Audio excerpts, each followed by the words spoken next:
In the previous lecture, we have discussed the Klein-Gordon equation in electromagnetic field. You have also seen what is the relativistic limit, non-relativistic limit of this Kg equation in EM field. Now, in today's lecture, we are going to see the solution of this Klein-Gordon equation in electromagnetic field, particularly when the charged particle is moving under the Coulomb potential. As you have studied the hydrogen atom problem in quantum mechanics, and you know in a hydrogen atom problem, the electron moves in the Coulombian field of the nucleus. Just like that, here we will consider a charge situated at the origin. You can treat that charge just as the charge of proton in the nucleus. And at the place of electron, we will consider any charged particle moving in this Coulomb potential. And then we will see if the particle is moving in the Coulomb potential, then what will be actually the solution of this Kg equation.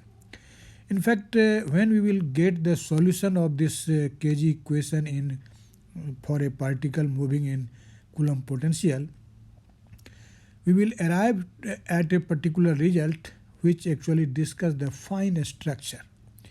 But you will also see here that this fine structure does not agree with the fine structure of hydrogen atom. The reason is obvious, as we have studied that this Klein-Gordon equation actually holds for a spinless particle, that is a particle with zero spin. But when you talk about the motion of electron in the Coulombian field of the nucleus in case of hydrogen atom, the particle is electron, which is actually a half spin particle. So it is obvious that the fine structure experimentally observed in this case will definitely differ from the fine structure of hydrogen atom. Okay, so all these things we are going to discuss in this lecture. So I am starting this lecture with the previous result which we have obtained earlier. So recall the Klein-Gordon equation which we have studied in the previous lecture in electromagnetic field. We have seen that the Klein-Gordon equation for a particle moving in an electromagnetic field is written like this, which we have obtained in the previous lecture.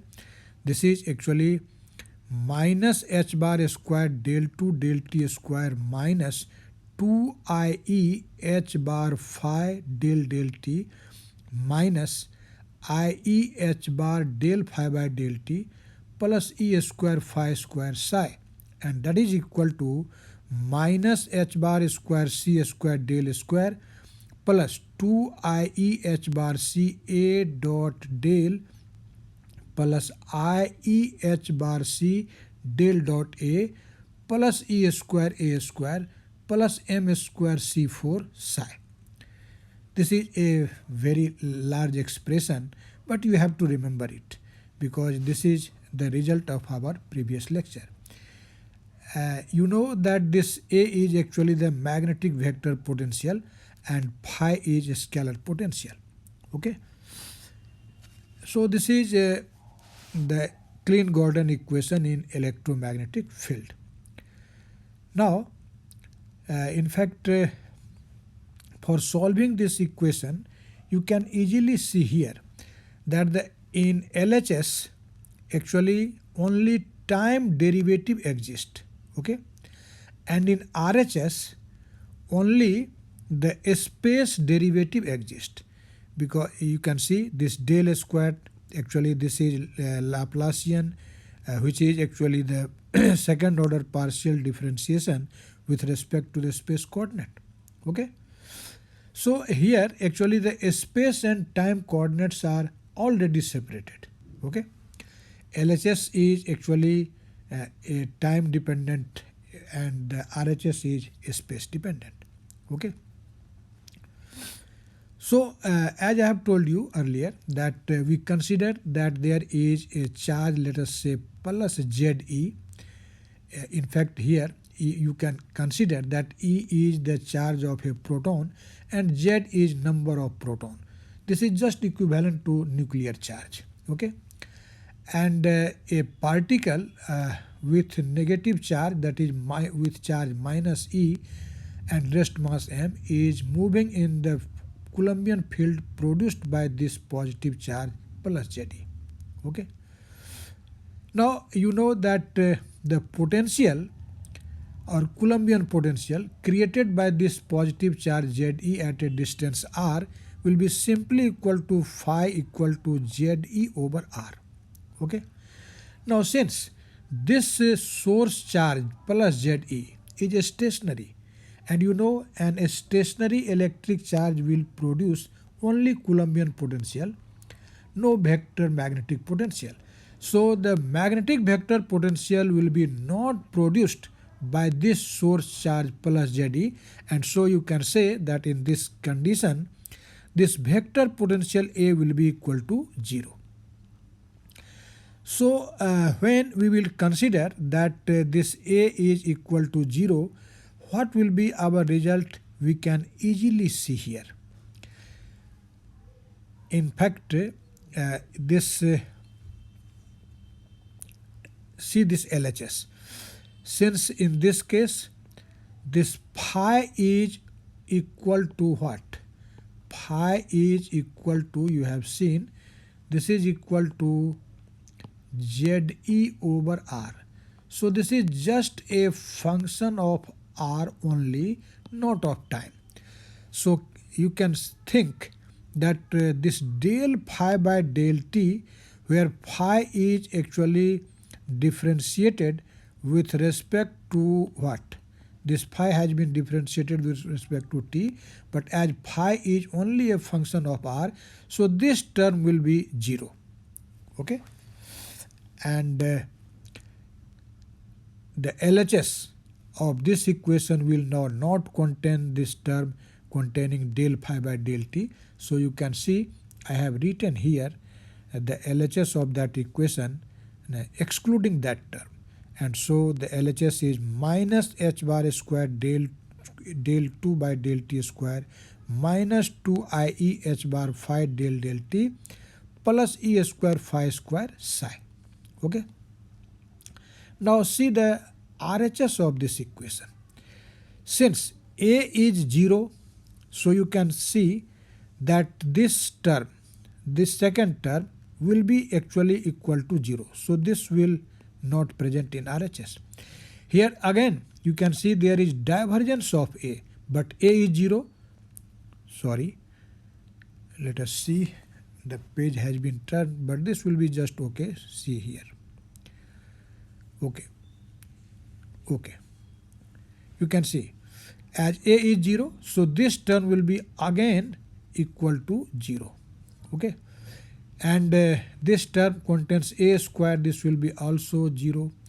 So these three terms where I have actually crossed, all these three terms will become 0 since A is equal to 0.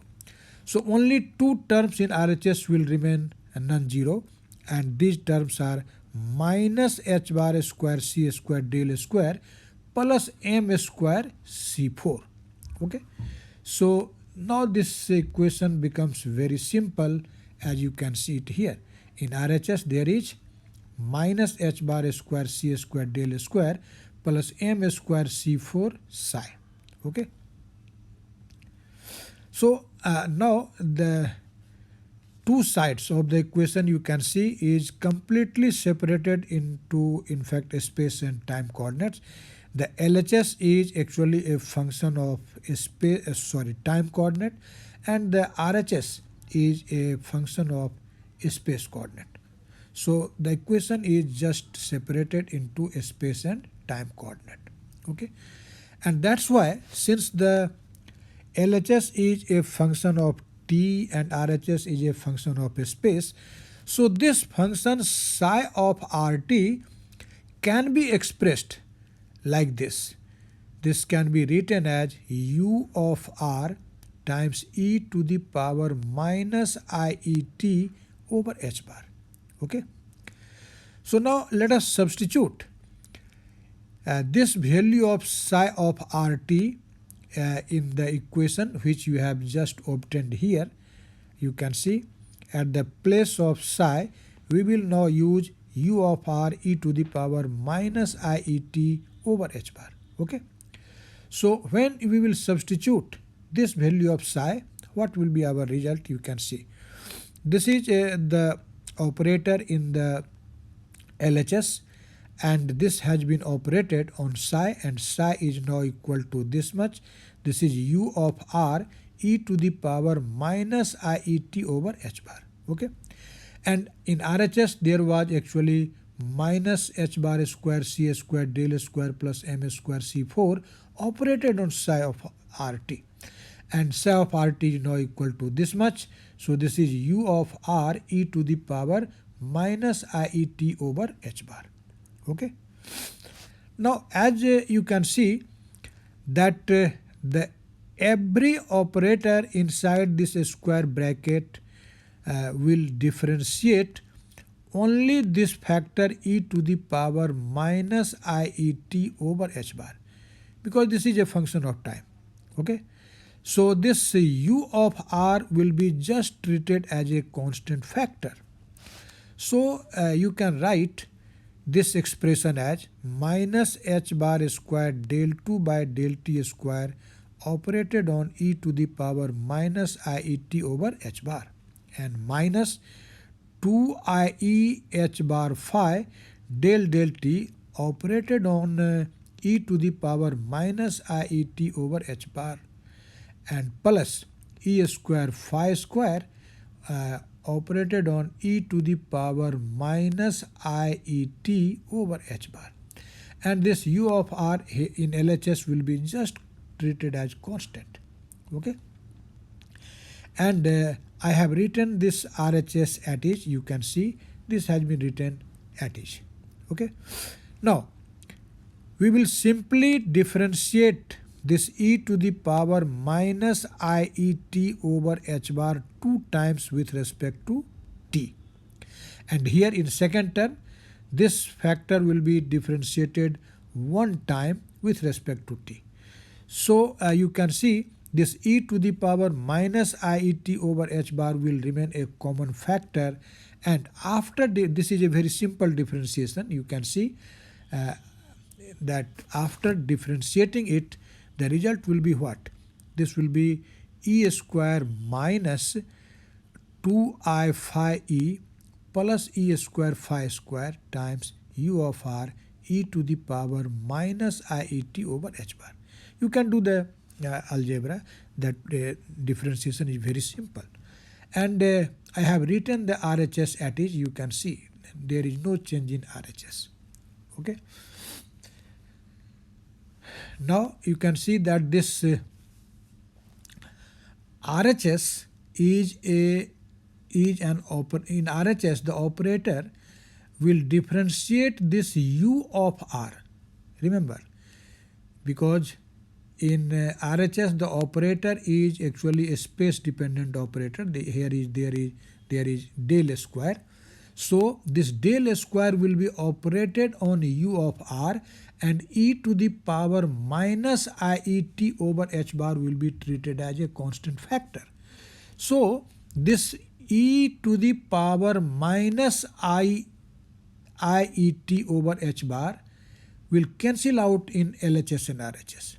But never think that this u of r will be also cancelled, because this operator in RHS, which I have written inside this square bracket, is operated on this u of r. So u of r is not as a multiplicative factor. This is a function on which this operator written inside this square bracket is operating. So you cannot cancel this u of r. Are you getting the things or not? But e to the power minus iet over h bar, this is just a multiplication factor. So this has been cancelled out. Okay. Now see this.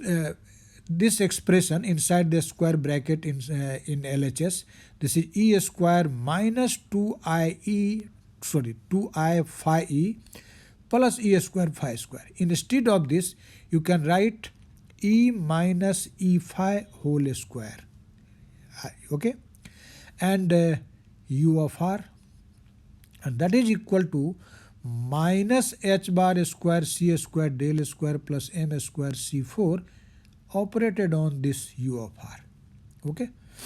Now, from here you can see, if you want to find the value of this del square operated on U of R, what will be your result?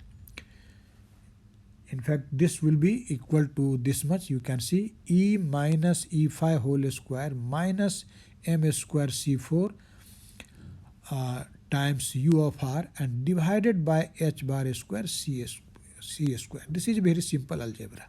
Okay. Now, this in LHS you can see the operator is Laplacian operated on this U of R. So now let us write the expression for this Laplacian operator del square in a spherical polar coordinate system. You know, in a spherical polar coordinate system, Laplacian is defined like this. This is 1 over r squared del r, r squared del r, plus 1 over r square sine theta del theta sine theta del theta, and plus 1 over r square sine square theta del 2 del phi square. Okay, and this is operated on this U of R, and RHS has been written at it. You can see this is just E minus E phi whole square minus M square C4 times U of R divided by H bar square C square. Okay, and there is minus sign here in LHS, you can see. Now, this U of R, this is just the wave function which depends on r, theta and phi. When you write vector r, that means what? That means r, theta and phi. So this eigenfunction U of R can be expressed just as a product of the three functions, that is a function of r, function of theta and function of phi. And you know that the product of the function of theta and phi is simply equal to the spherical harmonics. So U of R can be expressed as RL of R times YLM theta phi, where you know this RL of R is actually the radial function which depends on a small r, and YLM of theta phi, this is spherical harmonics. I hope you have an idea of a spherical harmonics. This is actually the angular part of this wave function. Okay. Now, when we will put this RL of R times YL theta phi at the place of this U of R in this equation, and when you will use the variable separation method, which I have actually not done here, but if you study the problem like hydrogen atom, we always adopt the method of variable separation. And then you know that this very equation is separated actually in three equations. One is called radial equation, another is called polar equation, that is theta equation, and the third one is called azimuthal equation, that is phi equation. So the radial part of this equation will be what? Actually, I have written this result directly here. I have not solved this problem in detail because this is just a problem which should be dealt separately, but here our aim is actually to deal with the fine structure obtained by the solution of this Klein-Gordon equation.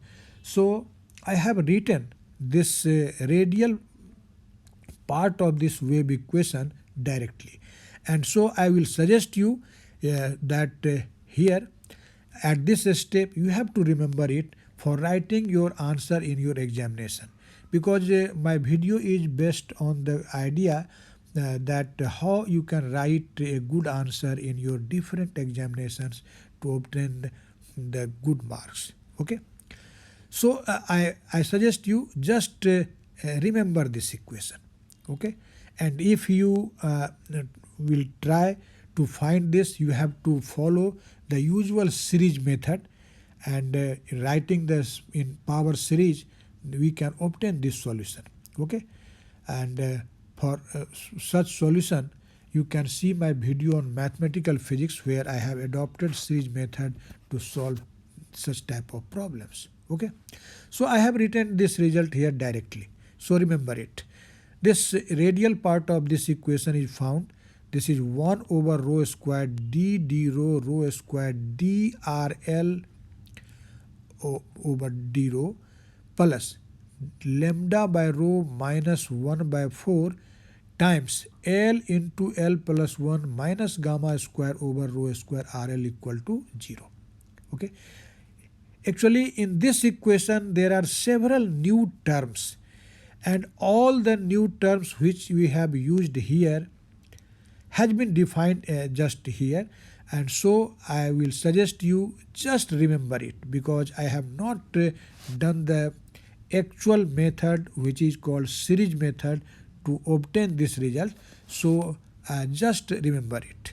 Okay, actually the term which we have used here, rho, this is just related to R, and this rho is related to R via this result. Rho is equal to alpha R. Okay, where alpha square is defined by this 4 times of m square c4 minus e square over h bar square c square. Okay, and the term gamma, this is defined like this. This is ze square over h bar c, and lambda is just energy eigenvalue actually, and this is defined like this. This is 2e gamma divided by h bar c alpha. Okay, so this equation number 5 and equation number 6 you have to just memorize to write down the answer in your examination. Okay, so I will suggest you definitely to memorize it, because I have not done all the calculations here. Okay, now this equation number 5 is when solved, then it is found that this equation has a finite solution, or you can say that this equation converges, not diverge, only when this particular condition is satisfied. When lambda is equal to n dashed plus 1 by 2 plus L plus half square minus gamma square whole to the power half, only then this equation will converge and it will have a finite solution. Okay, it means finite solution means this RL of R will have a finite value only when this condition which I have mentioned in this equation 7, that is lambda equal to n dashed plus half plus a square root of L plus half square minus gamma square is satisfied, where actually this n dashed is non-negative integer. This is 0, 1, 2, 3, 4 and so on. Okay, now this equation from this equation 6 you can see that if we want to write the value of lambda in fact in terms of this value of alpha which I have defined here, so what will be then lambda? You can separate. Lambda is 2e gamma divided by h bar c times 1 by lambda, and 1 by alpha, and alpha will be substituted from here. Then you can see alpha will be 2 times root over m square c4 minus e square divided by h bar c. So when we will substitute it here, you can see this lambda will be what? This is 2e gamma over h bar c times 1 by alpha. And 1 by alpha, you have seen that alpha is equal to this much. So this will be 2e gamma over h bar c, and 1 by alpha is h bar c over 2 times root over m square c4 minus e square. So now this h bar c and h bar c will cancel out. This 2 and this 2 will also cancel out. So this lambda, which is energy eigenvalue, this is actually equal to E gamma divided by m square c4 minus e square whole to the power half. Now let us square this equation both sides and do the cross multiplication. So you can see this will be E square gamma square equal to lambda square times m square c4 minus e square. Okay, and so this will be E square gamma square by lambda square plus e square equal to m square c4. Okay, now take this e square as a common factor. This will be 1 plus gamma square by lambda square, and this is equal to m square c4. And so from here you can see that this E will be what? E is equal to m square c4 divided by 1 plus gamma square by lambda square, that will be equal to E square.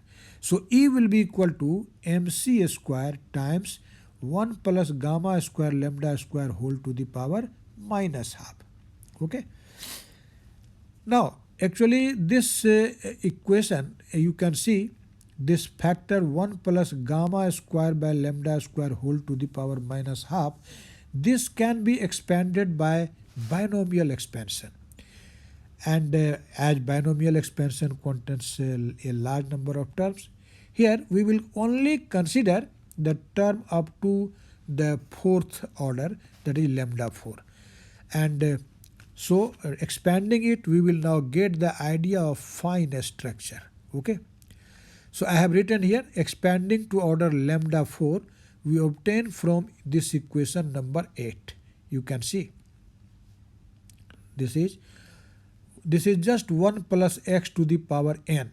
Okay, and this is equal to 1 plus nx, n is minus half, so this is 1 minus gamma square by this much times n into n plus 1 divided by factorial 2 and x square.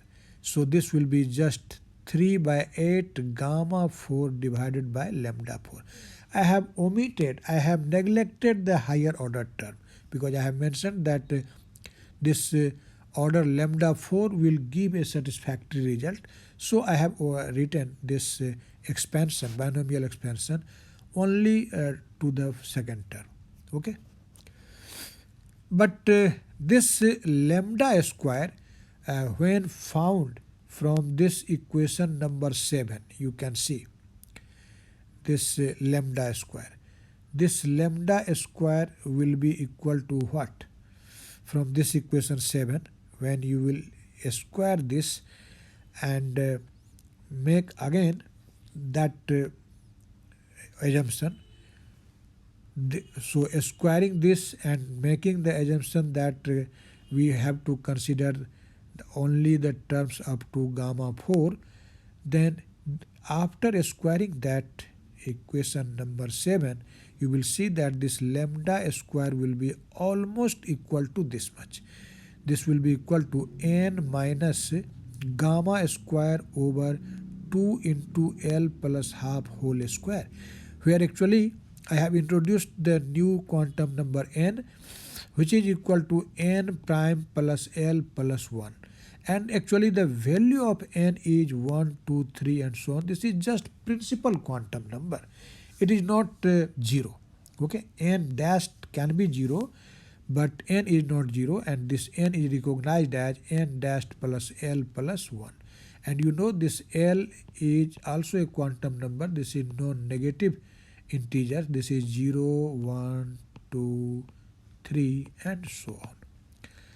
Okay. So lambda square is equal to this much. And if our aim is to keep the terms of the order gamma 4, then in this condition this lambda 4 will be almost equal to n4. So this we will substitute at the place of this lambda 4 in this equation number 9, n4. So substituting that value and at the place of this lambda square, this expression n minus gamma square by 2 times L plus half whole square, when you will use these two results in this equation 9. So what will be the expression for energy? This will be mc square times 1 minus 1 by 2 gamma square n square times 1 plus gamma square n into L plus half plus 3 by 8 gamma 4 by n4, because lambda 4 has been replaced by n4. Okay. Now this result is just simplified in this manner: E equal to mc square 1 minus gamma square by 2n square minus gamma 4 by 2n4 times n over L plus half minus 3 by 8. Okay. Actually here you can see in equation 11 the first term is what? First term is mc square. This is simply the rest mass energy of the particle. And the second term is mc square, you can see, times gamma square over 2n square. This is actually the non-relativistic energy of the particle. Okay. And this third term, which contains actually gamma 4 by 2n4 times n over L plus half minus 3 by 8, this is actually the fine structure term. This is fine structure term. Okay. But here n and L both are present, so this will remove the degeneracy. We will discuss it after some time, you can see. So here you can see the total energy is spread for a given value of n will be what? This will be delta E equal to this much mc square into gamma 4 divided by n cube. N cube means what? N cube means when you will take this product gamma 4 times n divided by 2 and 4, then there will be n cube times n minus 1 by n minus half. Okay. This is actually the total energy difference or the total energy spread of the energy level characterized by quantum number n. Okay. Now this is actually as I have told you that the first term here represents the rest energy of the particle, second term non-relativistic energy of the particle in the Coulomb field. This is actually Coulomb field. This is minus mc square gamma over 2n square, and when we will substitute the value of this gamma, then this expression will be what? This is minus mz square E4 divided by 2h bar n square. This is actually the energy of the particle. Okay, energy of the particle, because gamma you can see is this much, which I have substituted. This is ze square over h bar c. So this is the energy of the particle. Again the page has been turned, but it will be okay, don't worry. It seems that I have to change this the iPad, because now it is hanging and page is randomly just turned out. So you can see that This is the Coulomb field. Okay, and as I have told you that this third term represents the fine structure. Okay, and as I have told you that it removes the degeneracy between the states of n, same n and different L. Okay, the fine structure obtained here does not agree with the experimentally observed fine structure of the hydrogen atom. I have told you this fact earlier.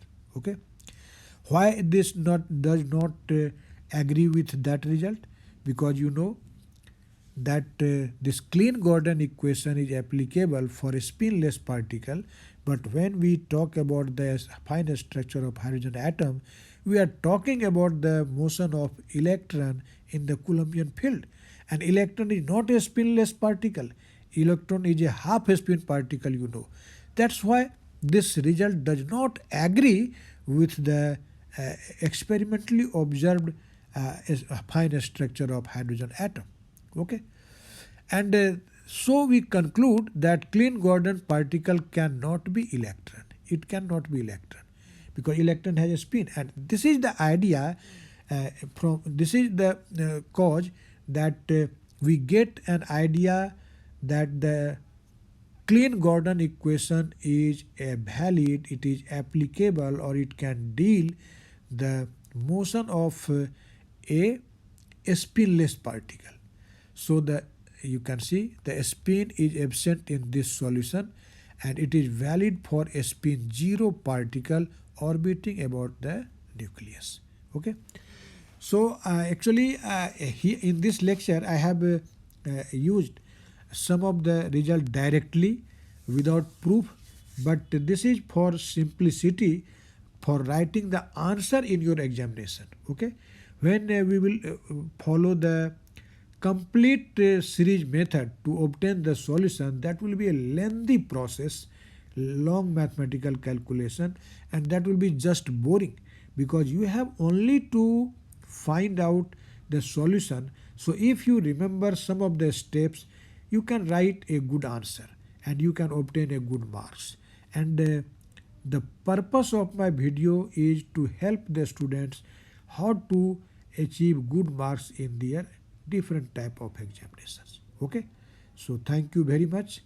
Now in the next lecture we will start the another very important equation of this relativistic quantum mechanics, and that is Dirac equation. Okay.